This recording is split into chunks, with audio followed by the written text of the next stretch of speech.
Let's get it poppin', man, I'm simply ball dropping. Let's get it poppin', man, I'm simply ball dropping. You must love us cause you can't stop watching. You must love us cause you can't stop watching.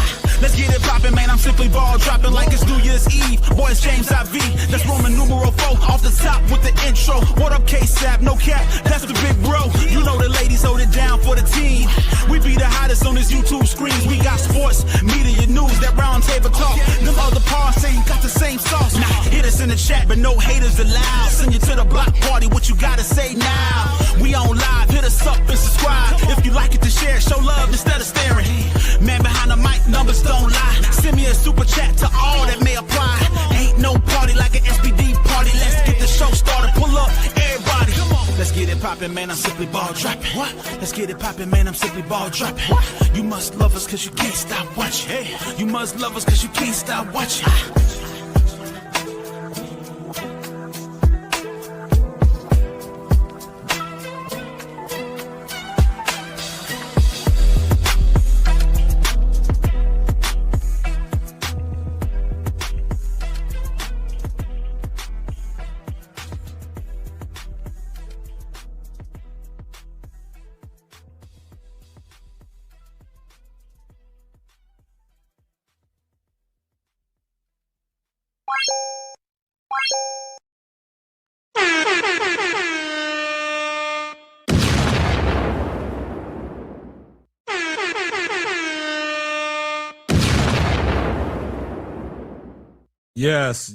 Yes. You know who it is. It's your favorite host, the man behind the mic of the Simply Ball Dropping Podcast. K-Sap, what up? Happy New Year's to everybody, man. Happy New Year's to all my members. Happy New Year's to all my moderators. We doing something new for 2026, y'all. We're going to get this thing popping, man. We're going to be start doing our members only live, members only chat. So if you haven't became a member of the channel, make sure y'all hit that join button. It's at the top of the chat. All you got to do is hit the join button. You can join the channel for $2.99 a month, man. Forget special perks, man. So if you want to engage with the audience and chat, man, please become a new member of the channel. We appreciate everybody. Appreciate everybody that's in here, man. Happy New Year's to everybody, man. But hey, appreciate my man, Steady Serving Sports ENT, became a new member of the channel. So we appreciate that. Show love and support, man. It's the New Year's, man. Let's get this thing popping, man. But y'all see the title of the show, man. Shedeur Sanders got nothing else to prove, man. But the Cleveland media thinks that he has a lot to prove, man, in this last game against the Cincinnati Bengals. Now, you know, the talk of the day was Mendoza, what he did yesterday in the bowl game. They talked about how he dominated Alabama. That is the talk. Now, you know what that's going to be. That's going to be the signs of, okay, they need to take Mendoza in the draft. They need to try to move up. But last game, Shedeur Sanders put a monkey wrench in everybody's system because they beat the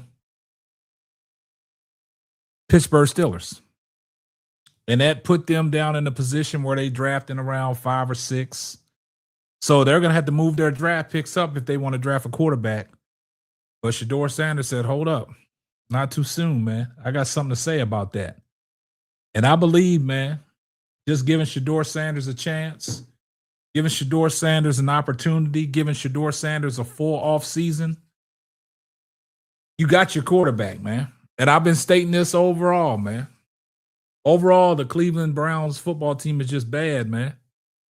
They need to build this thing around Shedeur Sanders, man. They need to go in the draft, man, and they need to get themselves some new linemen.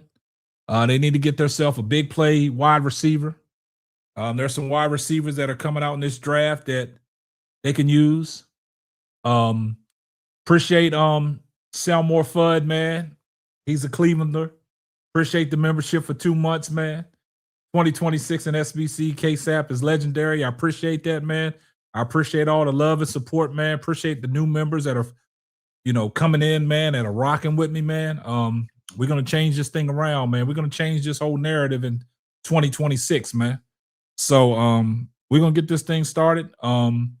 But I was listening to some of the Cleveland media today. I was listening to what Rizzo and them had to say about Shedeur Sanders. You're going to have to commit to Shedeur Sanders, man. You're going to have to commit to him, and you're going to have to give him a whole offseason to let him know and give him the assurance that he is going to be the quarterback for the Cleveland Browns in 2026. It's a thing where, you give Shedeur Sanders a whole offseason to work with, man. Shedeur Sanders can make some things happen because we've seen what Shedeur Sanders has done in these last 6 games. He has made some things happen. And we all know that he never got his first team reps or anything like that. And to come out and play the way he has played without the reps and trying to get the continuity with the team and trying to get chemistry with some of his playmakers, man, that's hard to do in a short period of time when you're going through the whole training camp and you're not getting no reps at all. And then you come out there and you start making, nice sweet lemonade out of some sour, rotten lemons that they gave you. And you making everything do what it do. Yeah, Shedeur Sanders got some things he needs to work on. He needs to cut down on the turnovers, the interceptions, and things like that. But that'll come in time. You look at Peyton Manning his rookie season, man. Peyton Manning had over 26 interceptions. But Shedeur Sanders, man, give him time. You build around him, man, because everybody in the organization, the teammates, man, they love what Shedeur Sanders brings to the table. And the thing about it is, if you get him, the people around him, get him the offensive lineman, you get him everything in there, you're going to be able to, progress. Now, and the situation with Kevin Stefanski, man, I mean, we wouldn't be none of this would have been talked about if he would have did the right thing from the beginning, because he told everybody it was going to be an open quarterback competition, and that never transpired like that. He just straight up lied to us, and he got himself in this situation where now the Cleveland media, people around, mainstream media talking about Kevin Stefanski should lose his job. Now, it all starts with Jimmy Haslam. Now, when Paul DePodesta left, we thought it was going to be a big shakeup. Now, there's reports out there. Is Kevin Stefanski gone? Is they going to fire him? Is Andrew Berry next to be out? And see, they got themselves in this situation all because of the quarterback situation. If y'all would have handled the quarterback situation the way you were supposed to handle it, we wouldn't be talking about this situation about certain people losing their jobs. Kevin Stefanski, I listened to what Kevin Stefanski said in his media day availability when Tony Grossi asked him the question, do you want to come back to coach this team? I mean, his focus was somewhere else, man. Like, he was focusing on this Cleveland game. He was focusing on the Cleveland and Cincinnati game, the last game of the season. So, I mean, he got himself in a bad situation, man. But let's listen to what Tony Grossi had to say about them, committing to Shedeur. I mean, you got to commit to Shedeur Sanders, man. He's your quarterback, man. So let's listen to what Tony Grossi had to say. I mean, Rizzo. Shedeur Sanders be his best. You got to commit to him. You got to get coaches that are going to coach him up. You got to get an offense that he's comfortable in, and you got to have a whole offseason committed to him coming to training camp to try and not only win the job, be the QB1. There has to be a commitment. You can't just throw guys out there. Let's try this guy. Let's try that guy. That's what the Browns are doing. That's why Andrew Berry's got to go. Yeah. So find one guy and commit to him. And I'm going to say this, even though I think you could do it with Sanders, if you think there's a quarterback in this draft you want to do that, then fine, but commit to the guy. See, Tony Rizzo made a great point, man. The Cleveland Browns lack that commitment, man. Now, if they would have committed to Shedeur Sanders early in the season, man, we'll be talking about something totally different, man. We'll be talking about totally different. But, everything that's coming out of Cleveland is talking about is Kevin Stefanski losing his job? What is Jimmy Haslam doing? What is Andrew Berry doing? Did they wait too late to turn to Shedeur Sanders? And the crazy thing about it is, guys, Dylan Gabriel is an afterthought. I mean, they don't talk about Dylan Gabriel. And I told you guys, once Shedeur Sanders got the keys to this offense, it's going to be hard for Dylan Gabriel to get back in there unless there's some injuries that's going to happen. So basically what Tony Rizzo is saying, man, you got to commit to Shedeur Sanders. If you commit to Shedeur Sanders and you do everything that you're supposed to do, get some coaches around him. If Kevin Stefanski is not going to be the coach, you get the coaches around him, and then guess what happens? Then you got something you can work with. Now you got a whole off season and a whole training camp and OTAs for Shedeur Sanders to get with his guys and build the trust and continuity, because Shedeur Sanders will tell you time and time again, it's about trust. It's building habits. It's that muscle memory. And, I'm not going to pour salt on Jerry Jeudy, but I think Jerry Jeudy could perform well. He just got to get out of his own way. He got to get out of his own head and get out of his own feelings and just, get alongside of Shedeur Sanders and build something special, man, because you see the continuity that Shedeur Sanders has with Harold Fanning Jr. Now, do we want to go back down that road if they do draft a quarterback, going down this same thing over and over again? Because we're going to be talking about the same thing year in and year out, because this is how dysfunctional the Cleveland Browns organization is, man. They have no commitment to what they're going to do. Now, if they commit to Shedeur Sanders and let him know that 2026, you are a guy. Now, you get in the offseason, you work on things that you need to correct. Yeah, Shedeur got a lot of things that he needs to correct. But y'all telling me that Shedeur Sanders holds on to the ball too long. But Shedeur Sanders against Pittsburgh, he only took 2 sacks for two lost yards. But I watched the game when Cleveland Browns played the Pittsburgh Steelers early in the season. Dylan Gabriel got sacked 6 times. Come on, guys. What are we talking about? He got sacked 6 times. He threw the ball for over 52 times. All the dropbacks. And then you got the likes of Jason Lloyd out there talking about these fictitious, analytics that you want to go by to judge Shedeur Sanders instead of just looking at it for face value and saying, hey, Shedeur Sanders is a nice NFL quarterback. He just needs to work on some things. Stop trying to say that he's the worst quarterback in the century and you compare him to Jamarcus Russell. We're not going to do that. The crazy thing about it is I like what Shedeur Sanders brings to the table, and I think a lot of people in the Cleveland Browns organization does. But is the organization sold on Shedeur Sanders? That's the key. Because if you're telling me that he has to prove himself again against the Cincinnati Bengals, what are we talking about? There's nothing else for Shedeur Sanders to show. We all know that Shedeur Sanders is capable of leading that Cleveland Browns franchise. They just have to commit to him. So let's take a listen to what else they was talking about. You have a young quarterback that I believe you can build around. I have to imagine Jimmy Haslam thinks the same. Chris, that's what I don't know. That's what I don't think. I don't think they believe in Shedeur, but maybe they do. Go ahead. And I also just think that, here's the thing. Maybe they don't believe in Shedeur. I still am not convinced that Jimmy Haslam, don't get mad at me, okay? I think he's still waiting for Arch Manning. So I think he's going to say, you know what? We'll give him another year. Arch Manning. Here's the other thing. He looked like. Hold on. Aunt Riz. Now I am mad at you. No, but also I think if you're going to make a change when Deshaun Watson is off the books. That's not next year. It's the year after. Wow. You talking about Jimmy Haslam is waiting for Arch Manning? Do you see how Arch Manning looks?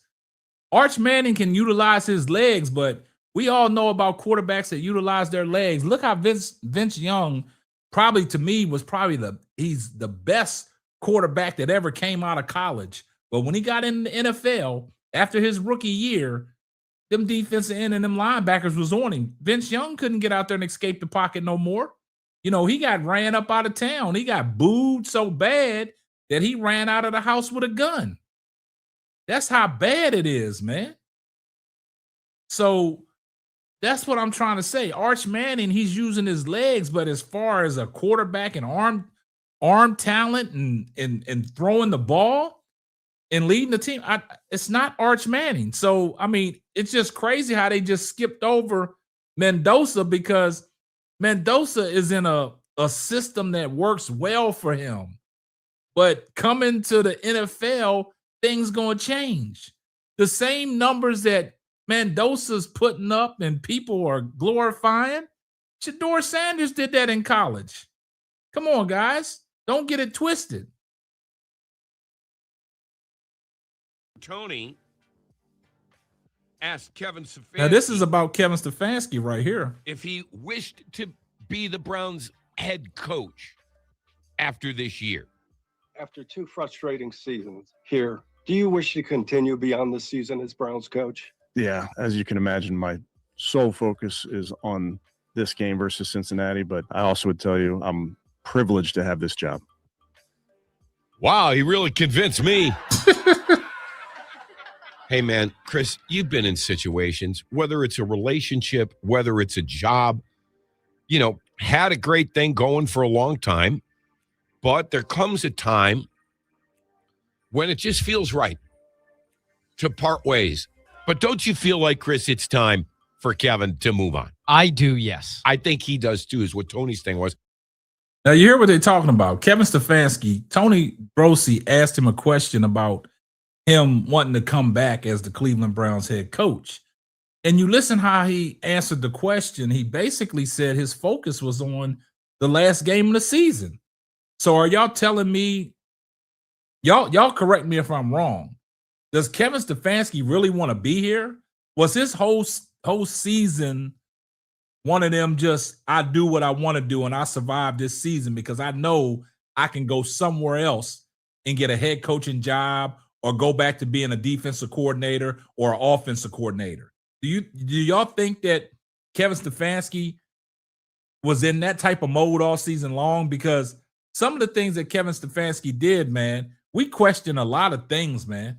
And Kevin Stefanski wouldn't be in this situation if it didn't boil down to the quarterback, the mishandling of the quarterback situation. And I'm going to stand firm with that because, you know, he got himself in trouble early in the season because didn't he tell us, hey, he told us, chat, that it was going to be an open quarterback competition. Everybody was going to get a fair shake. But when the reports came out, when Dylan Gabriel went down with the concussion and Shedeur Sanders was thrown in against the Baltimore Ravens, and then after the game, the post-game press conference, the cat was out the bag. We all got the answer that we was searching for because they was playing in our face about these first-team reps. Is he getting first-team reps? Is he running the scout team? Is he doing that? And everything came out that he was doing none of that. And the thing about it is, for a person that never got first-team reps to show what he's showing in this short amount of time, that means this guy is a quarterback guy that is prepared and he's ready. And like I said, Shador got to cut down on the mistakes. We know that. Some of the ill-advised throws that he does to keep drives alive and trying to hit the home run, it's not always going to work in the NFL. And if y'all listen to what his brother said, Deion Sanders Jr., he said, that's not Travis Hunter out there. He was referring to Jerry Jeudy that never made a play back on the ball to knock the ball down. He just let the DB catch it. And he's basically telling his brother, that's not Travis Hunter out there. You're not going to get away with that. Now, if that was Travis Hunter out there and he throwing the ball up there, Travis would have made a gallant effort to try to either catch the ball or turn into a DB, which he is, and prevent the DB from catching the ball.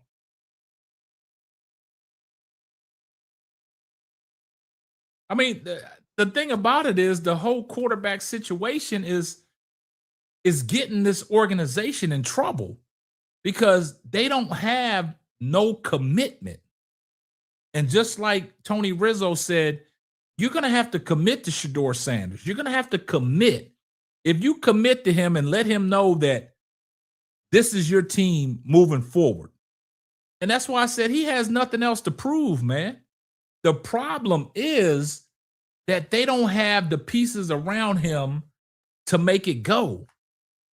Shedeur Sanders, in his 6 starts, he's had 11 different offensive line combinations. And now I'm seeing the reports about Cam Robinson. They got a replacement for Cam Robinson for this last game. Like, everything that needs to happen for Shedeur has not happened. Because when Dylan Gabriel was playing, he had the whole offensive line intact. But he still didn't produce. He still didn't get the ball down the field. I don't care what the numbers look like in the 2 or 3 interceptions that Dylan Gabriel threw. I don't care about that. I'm looking at the thing in totality from the naked eye and from the lens on some of the things that Shedeur Sanders does well, getting the ball down the field, the off-script plays. And just like Rizzo said, give him a playbook that is totally surrounded around him and his receiving core. Because like people have always said, as much as G. Bush always says, them receivers can't get separation. There's no receiver outside of Isaiah Bond, which is turning into the deep threat for Shedeur. You know, where's Thrash at? I ain't seen Thrash in a minute. Tillman didn't stepped up. We had a Jerry Jeudy sighting against Pittsburgh. But the thing about it is, other than that, outside of them rookies, Harold Fanning Jr., tight end, that's Shedeur's favorite target. But he's gone. He's out. Quinshon Judkins is out. His favorite target on the screenplay is Dylan Sampson. So Shedeur Sanders is working with guys and making guys' names formidable because he's throwing the ball to them. He's getting the ball to Cedric Tillman. He's getting the ball to Isaiah Bond. And see, that's the problem. You don't have your big tight end in David Njoku. We all know why he's not playing. DG threw him the medicine ball and he ain't recovered yet. So now, if you're Cleveland, you don't want to go down that same road you went this year by starting all over. You got the guy behind the helm that you need. You need to build around him. There's a lot of offensive lineman talent that's coming out in this draft. You got to go get it. Because we're going to see the matchup that everybody want to see in Dante Moore and Fernando Mendoza. That's coming up. That's the next game. Indiana and Oregon. You know, Moore they won, you know, Moore didn't do spectacular, but they talking about him as a possible quarterback candidate. He threw for 245 yards, but he had a pick. You know, Mendoza, it wasn't spectacular because the run game was stellar against Alabama. Yeah, he threw the 2 touchdowns, but his numbers wasn't godly. It was the fact that he got a well-balanced team where you got the run game. You probably got the best offensive line in the country. It's about giving your quarterback time. And if you tell me, y'all telling me Shedeur, well, I'm not saying y'all, but they telling us Shedeur Sanders holds on the ball too long. Look how long Mendoza holds onto the ball. And the reason why he can hold on to the ball, because his offensive line protects him. It ain't like he just gets the ball, drops back, and throws it. No, he got time to go through his progressions, and he sets back there. Shedeur Sanders, at least Shedeur Sanders getting the ball out in 3.2 seconds. That's an improvement. But you look at the way Mendoza playing. Mendoza holds on to the ball before his his receivers come available. Look at some of the throws that Mendoza threw against Alabama, where his offensive line protected him. And just like he said after the game, when they asked him about the Heisman Trophy going back up against Oregon, he said, man, this is a team award.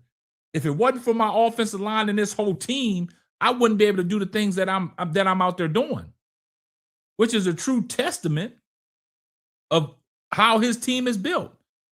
They ain't number one in the country for nothing. They have a whole team. I mean, because if you look at the way he plays quarterback, it's nothing spectacular. I've seen that tape before, man. I've seen that movie before. I've seen Shedeur Sanders do that in Colorado, where they said he couldn't do it. I'm looking at Mendoza and being like, man, I don't see nothing special where he can come to the NFL and be this franchise savior for people that want to move up, that they already got a quarterback and they want to move up to pick him. I don't see that. I don't see that type of quarterback. I don't see you giving up your draft picks to move up to draft somebody like a Mendoza or more when you already got Shedeur Sanders in your organization. And then you want to, like Rizzo said, that the guy said he wants to wait around, Jimmy Haslam wants to wait around for Arch Manning. Come on, man. We don't need to go down that rabbit hole no more. We don't need to go down that rabbit hole no more. I just think in this situation, I've always said it, and I'm going to stand firm. You got your quarterback, man. Build around him. You get one of them highly skilled wide receivers that have come out in the draft. You can get wide receivers late in the draft. You can get them offensive linemen. You can get them diamonds in the rough late in the draft. Because Mendoza going to go early. Him and Moore are going to go early. Cleveland ain't going to have a chance to pick them unless they move up.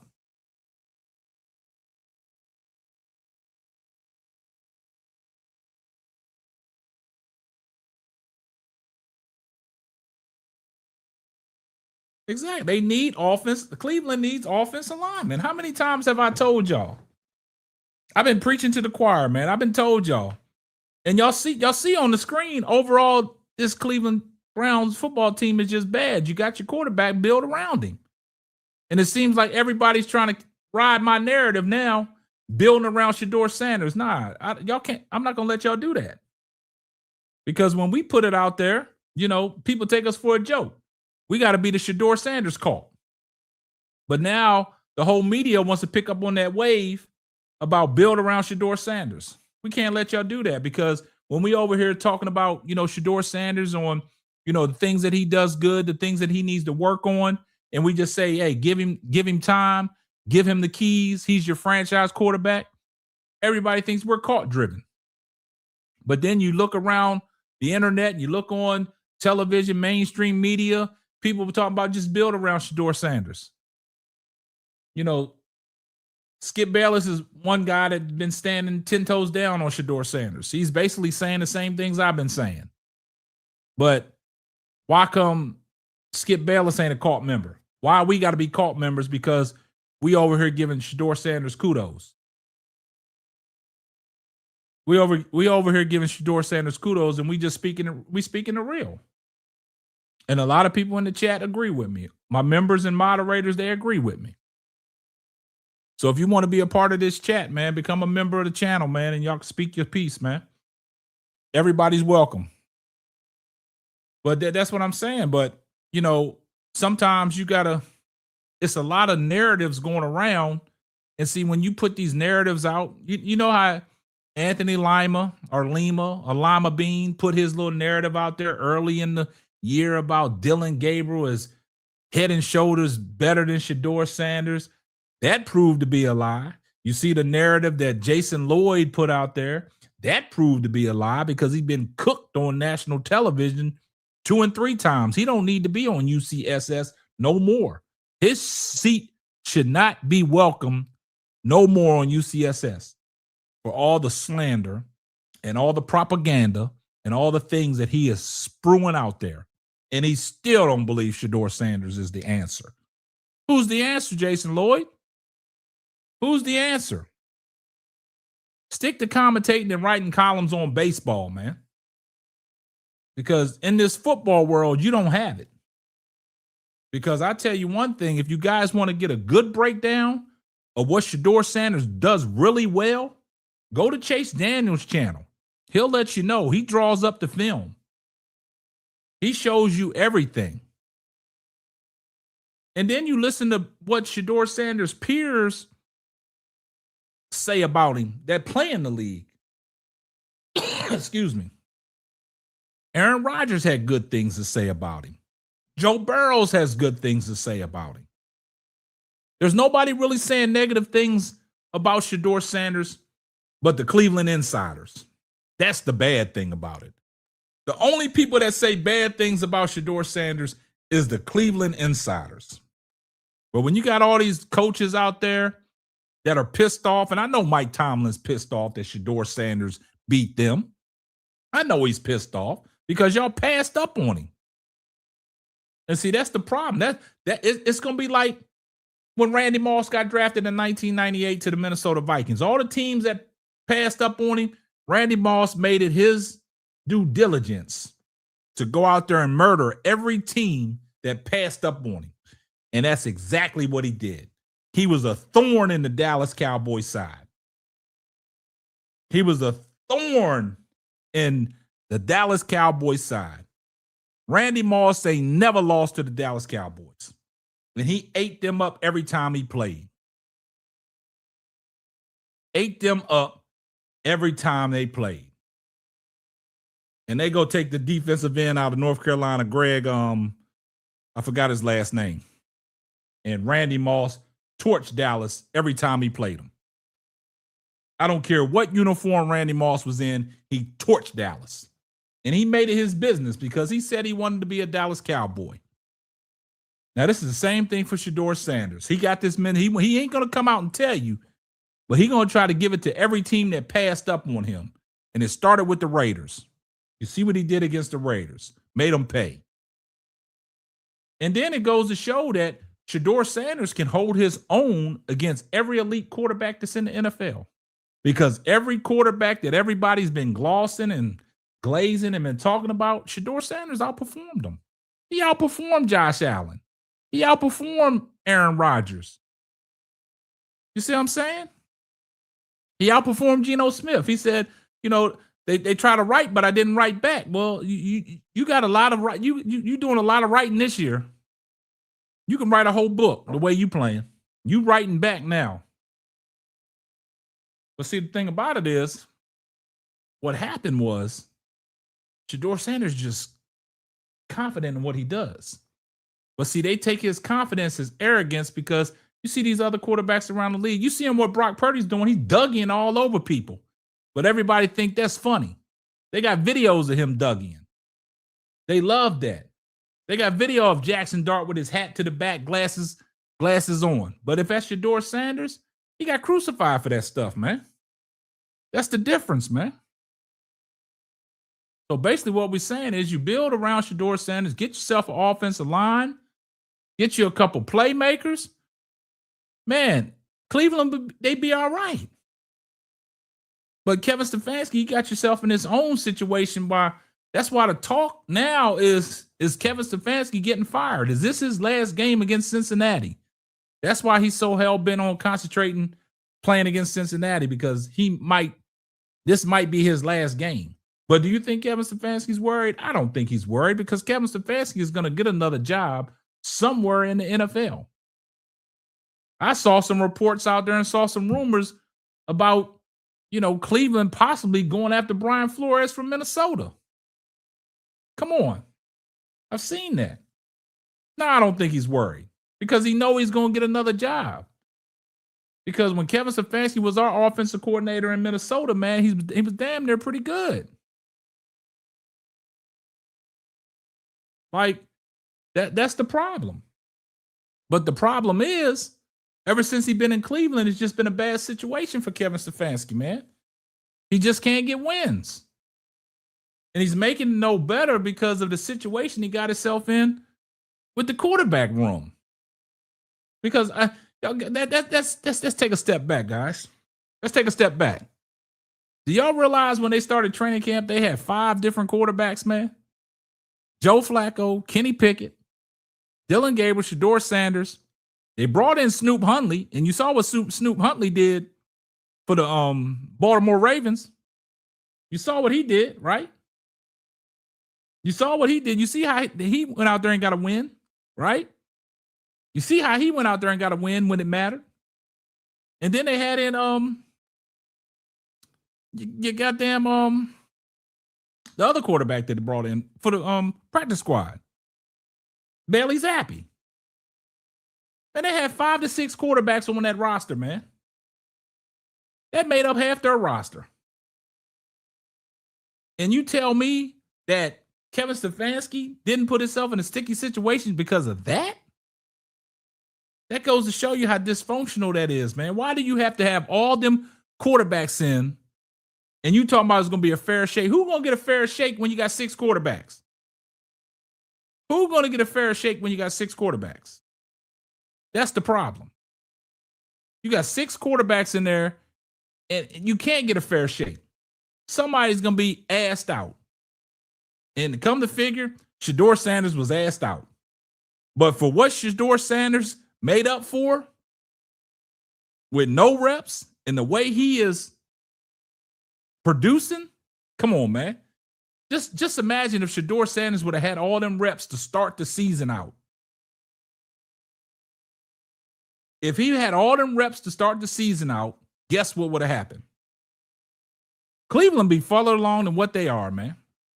We wouldn't be talking about Kevin Stefanski losing his job. We wouldn't be talking about Andrew Berry or Jimmy Haslam. And I think if the situation would have started out with Shedeur Sanders after Joe Flacco got traded, or even before Joe Flacco got traded, I don't even think Paul DiPotesto would have left. That's just my honest opinion. Then you're talking about the special teams coach. Like, Cleveland just, you see, Cleveland is just bad all around, man. Cleveland is just bad all around, man. Special teams was bad. Games that you had a potential chance to win games, the special teams let you down. Like, I mean, what else can you do, man? I mean, what else can Shedeur Sanders do? Because the whole narrative is we need to see more. What else do you need to see out of Shedeur Sanders, man? What else do you need to see out of Shedeur Sanders? The only thing I need to see out of Shedeur is the cut down on the interceptions. That's all I need to see from Shedeur. Cut down on the interception. Because other than that, Shedeur Sanders is making high-level throws, man. Tony Romo's an ex-quarterback in this league. Tony Romo was giving Shedeur Sanders so much credit the last game, and then he called out some of his mistakes. But he was given a fair and honest assessment from what he was seeing from his eyes. He wasn't going off of what nobody else told him. And that's what Jason Lloyd does. He goes off of what everybody else tells him instead of judging it for himself. And he is going to run with that narrative, and he's going to go to his grave with it. That's the thing. It's just hard to believe that you got a rookie quarterback in Shedeur Sanders, never got no reps. You throw him in there, and he's doing great things. Yeah, he only got 2 victories as a starter. But hey, you just look at Cleveland Browns team as a whole, it's going to be hard to get wins. Because what's going to go wrong is going to go wrong. Because some games you be like, man, they played well enough to win, but the defense let you down because they was getting gashed with the run. Then you play a Tennessee team that got the number 1 quarterback in Cam Ward. You outplayed him, but your coach messed that up. So what is possible to go wrong is going to go wrong in Cleveland.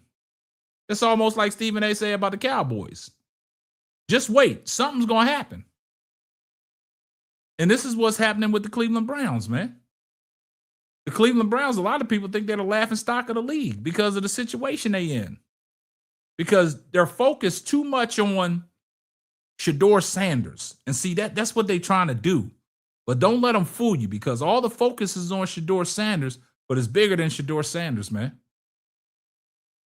They using Shedeur Sanders as the centerpiece that you can talk about to distract you from what's really going on. That's all they doing. And we've talked about it. Because when it comes to Shedeur Sanders, how many times has the goalpost went this way and it got this way and then it just fell over? Everything based around Shedeur Sanders, all the good stuff he does, don't nobody want to talk. The Cleveland media don't want to talk about the good stuff. They want to talk about all the bad stuff, the interceptions. That's the first thing they do is go to the interceptions. But I'm like G. Bush. When he threw for the 364 yards against the Tennessee Titans, they didn't make a big look. We wasn't allowed to talk about that because we was part of the Shedeur call. We wasn't supposed to talk about that. Everybody came in here and said, it was just the Tennessee Titans. We wasn't supposed to talk about that. Then he throws an interception. Then that's what everybody wants to talk about.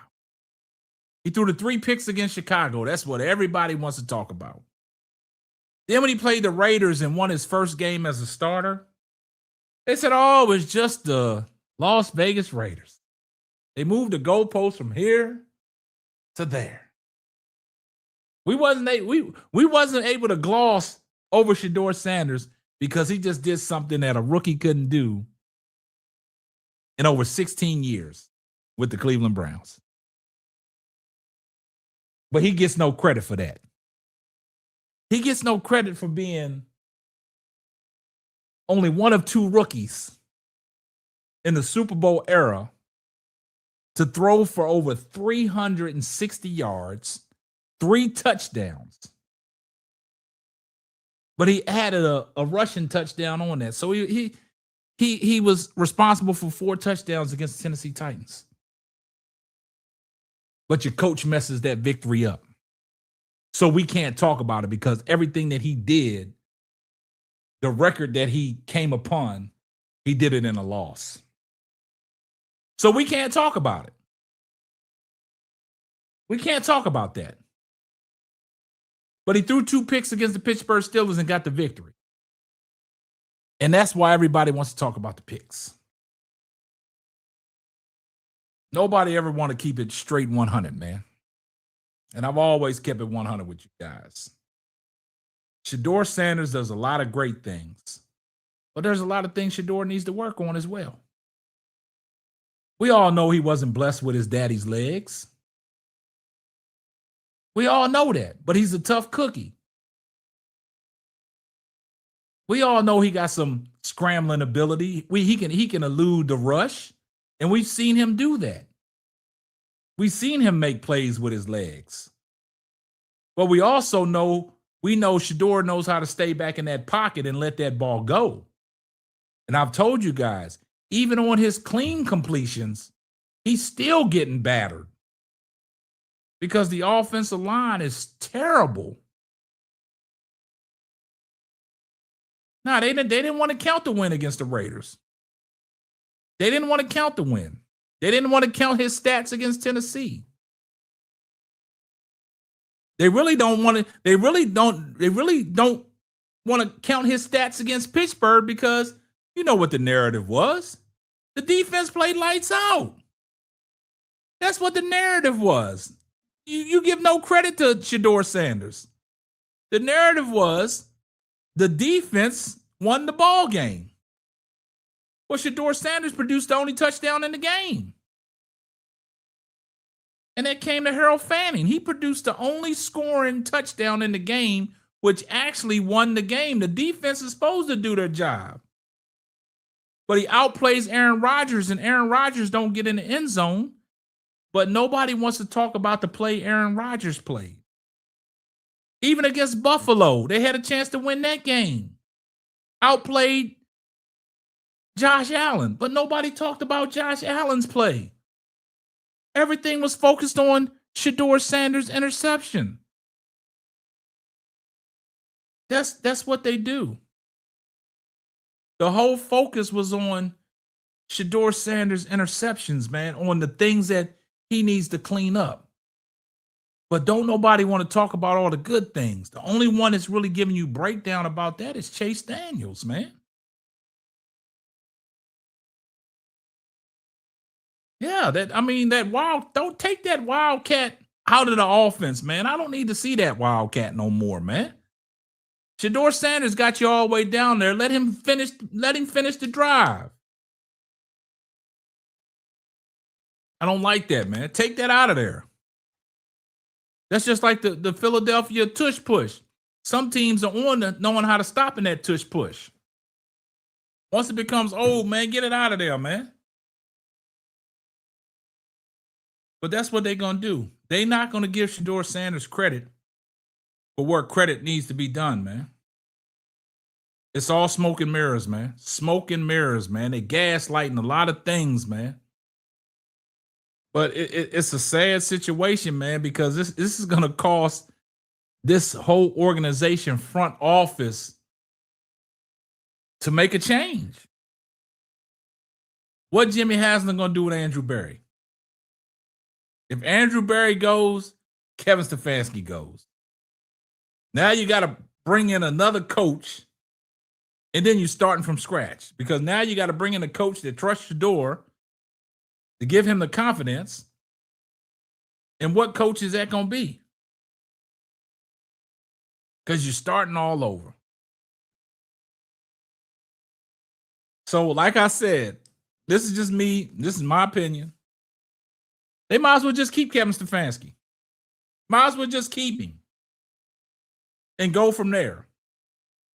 Because you're going to put yourself in the same situation next year, man. Kevin Stefanski, I know deep down inside knows what he got in Shedeur Sanders. He knows it. He knows it.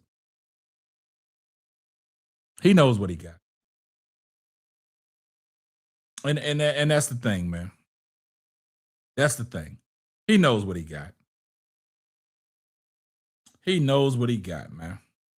But it's going to be interesting, man, Sunday to see what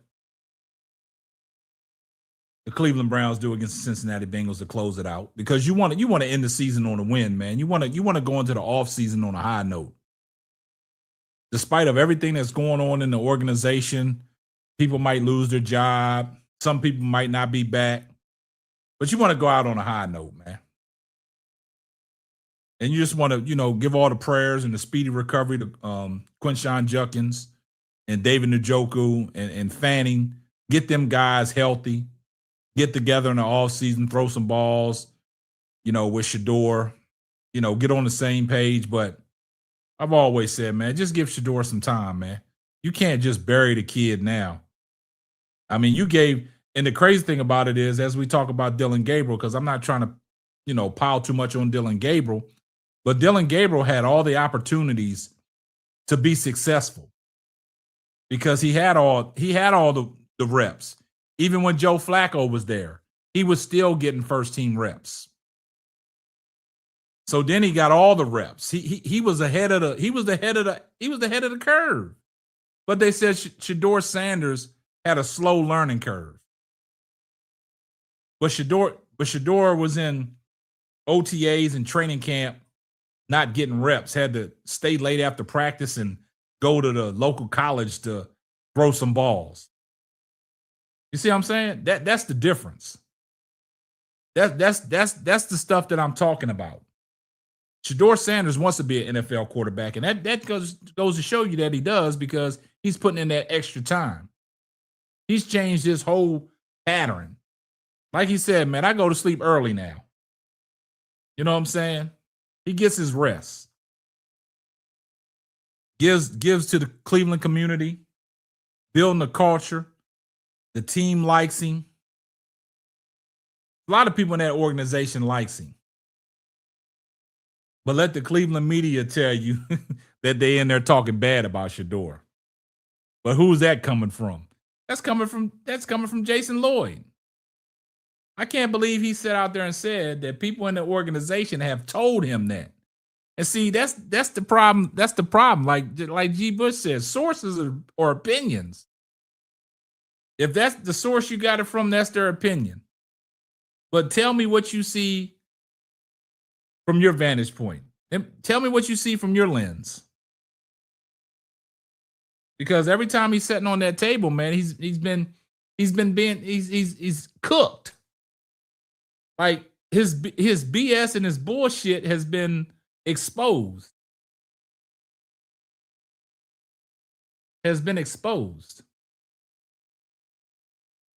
But this is crazy. This is crazy. But look, I just want to wish everybody Happy New Year's. Appreciate all my members and my moderators for coming in tonight chatting. Like I said, man, if you're not a member of the channel, man, make sure y'all join the community, man. Make sure you join the community so you can voice your opinion. Let your voice be heard, man.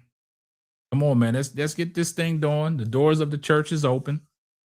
You know, join the community. You know, support the channel. But hey, it's right now. It's the time. It's the time to get in where you fit in, man. Because 2026, man, we bringing the heat. We got a lot in store for you guys. A lot of surprises.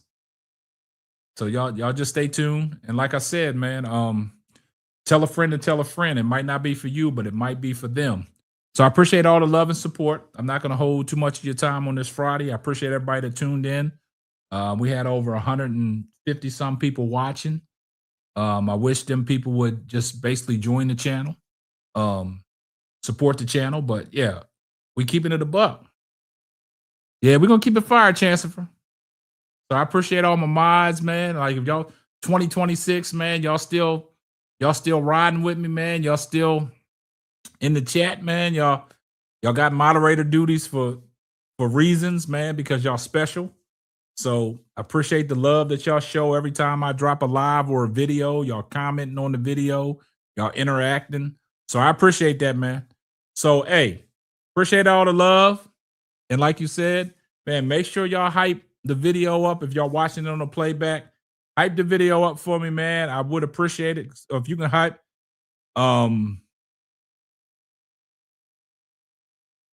so there's different things that we need to do. So I appreciate everybody that's tuned in. Man, I love y'all. Y'all have a great 2026. Be blessed. And that's going to wrap up another episode of the Simply Ball Dropping Podcast. I'm your host and the man behind the mic, K-Sap. We're going to catch you on the next one. Deuces. Thanks for listening to the Simply Ball Dropping Podcast. Be sure to subscribe, like, and share on all major platforms.